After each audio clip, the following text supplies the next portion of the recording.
வணக்கம் நண்பர்களே. 2026 ஆடி மாத கிரக அமைப்புகளின்படி ரிஷப ராசிக்கான பலன்கள். இந்த ஆடி மாதத்தை பொறுத்த வரைக்கும் எல்லா ராசிக்காரங்களுக்குமே கண்டிப்பாக மாற்றம் அப்படிங்கிறது நிச்சயமாக இருக்கும். கிளியராக சொல்லணும்னா மாதத்தின் முற்பகுதிகள் ஒரு சிலருக்கு சாதகமாக இருக்கும், மாதத்தின் பிற்பகுதிகள் அப்படியே பாதகமாக மாறும். ஒரு சிலருக்கு பார்த்தீங்கன்னா மாதத்தின் முற்பகுதிகள் கொஞ்சம் பாதகமாக இருக்கும், ஆனால் மாதத்தின் பிற்பகுதிகள் சாதகமாக இருக்கும்.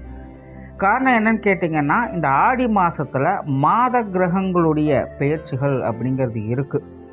குறிப்பாக மாதத்தின் பிற்பகுதிகளில் சூரியனை தவிர்த்து மற்ற எல்லா மாத கிரகங்களுமே ஒரு ராசியை விட்டு இன்னொரு ராசிக்கு பெயர்ச்சி ஆகிறாங்க. பட் இந்த அமைப்பு சாதகமாக இருக்கா அப்படின்னு பார்த்தீங்கன்னா முழுமையாக இல்லை அப்படின்னு தான் சொல்லணும். காரணம் கேட்டிங்கன்னா, இந்த சூரியன் புதன் அப்படிங்கிறது குருவோடு சேர்ந்து இருக்கிறாங்க, இது ஓரளவுக்கு பரவாயில்லன்னு சொல்லலாம். ஆனால் செவ்வாய் பகை ராசியில் மாறுவாங்க, சுக்கிரன் நீச்சகதி அடைகிறாங்க. இதெல்லாமே மாதத்தின் பிற்பகுதியில் நடக்குது. ஸோ இந்த அமைப்பானது நல்லதையும் கெட்டதையும் கலந்த நிலைகளில் அது செயல்படுத்தும். ஸோ அதை தான் முன்னாடி சொல்லியிருந்தேன். ஒரு சிலருக்கு மாதத்தின் ஆரம்பத்திலே நல்லா இருக்கும், ஆனால் மாதத்தின் பிற்பகுதியில் கொஞ்சம் சங்கடத்தை கொடுக்கும். ஒரு சிலருக்கு பார்த்திங்கன்னா மாதத்தின் ஆரம்பத்தில் கொஞ்சம் சங்கடமாக இருக்கும், மாதத்தின் பிற்பகுதிகள் அவங்களுக்கு எல்லாமே கொஞ்சம் கரெக்டாகும். ஏன்னா அவங்களுக்கு அவங்களுடைய சுய ஜாதக ரீதியாக இந்த அமைப்பு பார்த்திங்கன்னா விபரீத யோகத்தில் அது செயல்பட்டுக்கிட்டு இருக்கும்.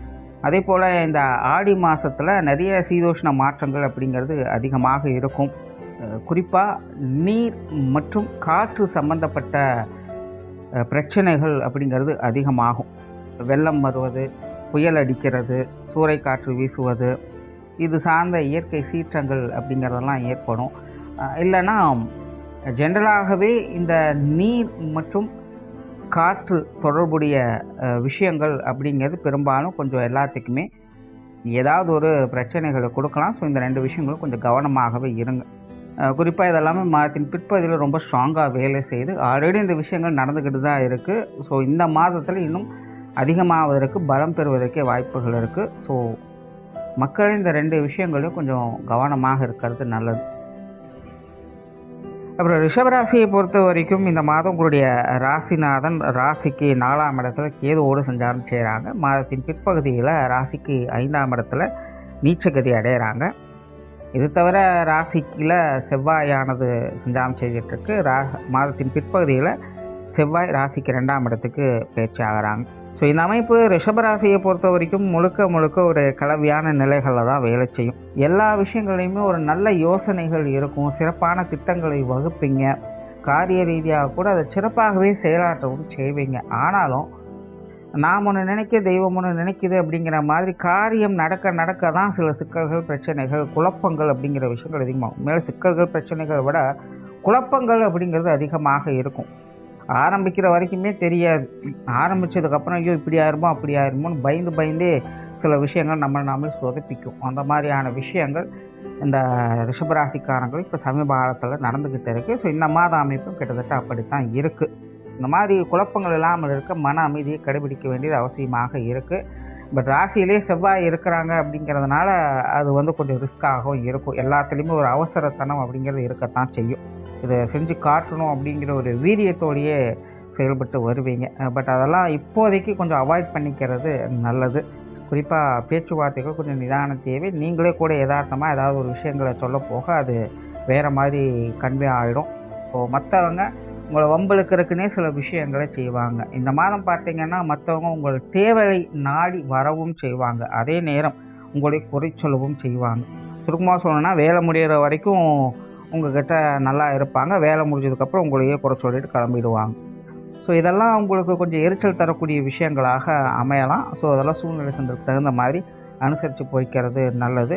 மெயினாக ரிஷபராசிக்காரங்களை பொறுத்த வரைக்கும் இந்த மாதம் தனிப்பட்ட முறையில் சுக விரும்பிகளாக இருக்கவே விரும்புவீங்க.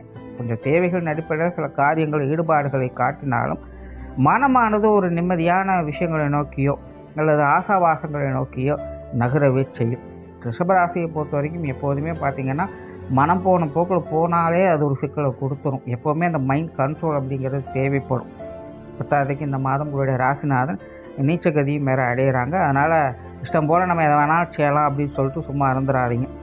அதாவது இதை செய்யலாம் அதை செய்யலாம் பிளான் போடுவாங்களே தவிர செய்ய மாட்டாங்க, சும்மா விட்டுடுவாங்க, அப்புறம் பார்த்துக்கலாம் அப்படின்னு பொறுமையாக இருந்துருவாங்க. ஸோ அந்த மாதிரியான விஷயங்கள்லாம் கொஞ்சம் அனுசரித்து போங்க. கொஞ்சம் ரிஸ்க் இருந்தாலும் சிரமமாக இருந்தாலும் ஏதோ கொஞ்சம் கொஞ்சமாவது செய்ய முயற்சி பண்ணுங்கள். அதே போல் மற்றவங்களுடைய விஷயங்கள் காரியங்கள் அப்படின்னு வரும்போது கொஞ்சம் நிதானமாக இருக்கிறது என்னால் அவசரப்பட்டு எந்த ஒரு காரியத்திலும் இறங்கிடாதீங்க. இதெல்லாம் தான் ரிஷபராசிக்காரர் இந்த மாதம் கொஞ்சம் கவனமாக பார்க்க வேண்டியதாக இருக்குது.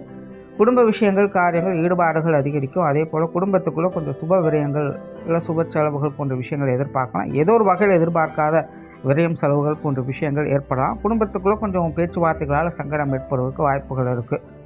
குடும்ப உறவுகளுமே பார்த்திங்கன்னா எல்லா விஷயங்களும் கொஞ்சம் கான்ட்ரவர்சியாக தான் இருப்பாங்க. சில விஷயங்களில் பிடிவாதம் அப்படிங்கிறது அவங்களுக்கு அதிகமாகவே இருக்கும். அது எல்லா உறவுகள்கிட்டையுமே தென்படும். பெற்றோர்கள், உடன்பிறப்புகள், கணவன் மனைவி உறவுகள், என் குழந்தைகள் முதற்கொண்டு அந்த விஷயங்கள் தென்படவே செய்யும்.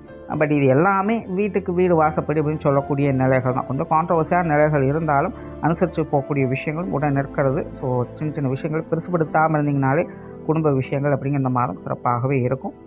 திருமணம், குழந்தைகள் சார்ந்த விஷயங்கள், காதல் சம்பந்தப்பட்ட விஷயங்கள் இது எல்லாத்துலேயுமே விருப்பங்கள் அதிகரிக்கக்கூடிய ஒரு மாதமாக இருக்குது.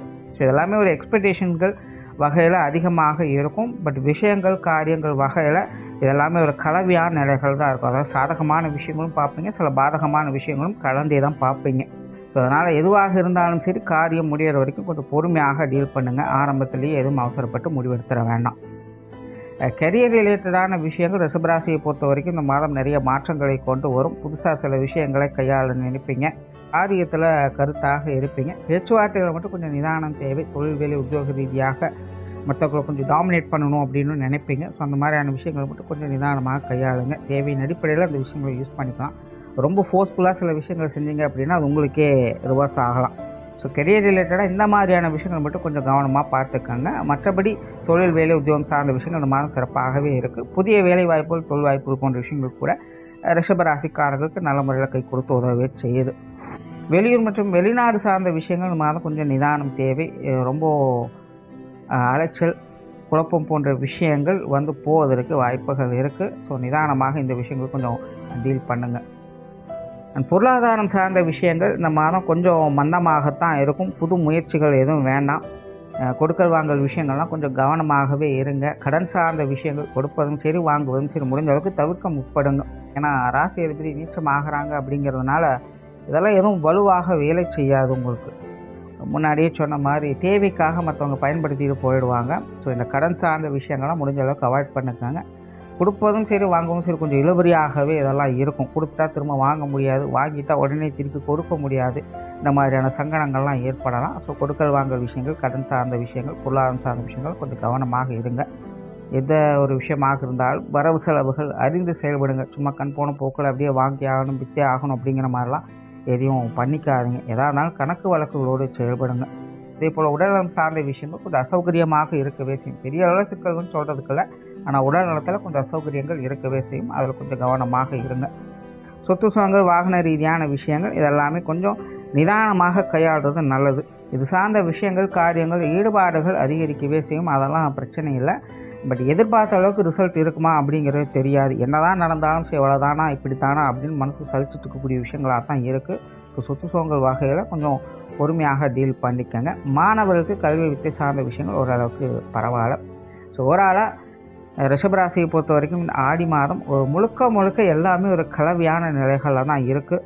கெட்டதுலேயும் ஒரு நல்லது நடந்தது, நல்லதுலேயும் ஒரு கெட்டது நடந்தது அப்படிங்கிற மாதிரி தான் இருக்கும். அதனால் ரிஷபராசிக்காரங்க எதுவாக இருந்தாலும் சூழ்நிலை சந்தர்ப்பங்களை பார்த்து அனுசரித்து போய்க்கணும்.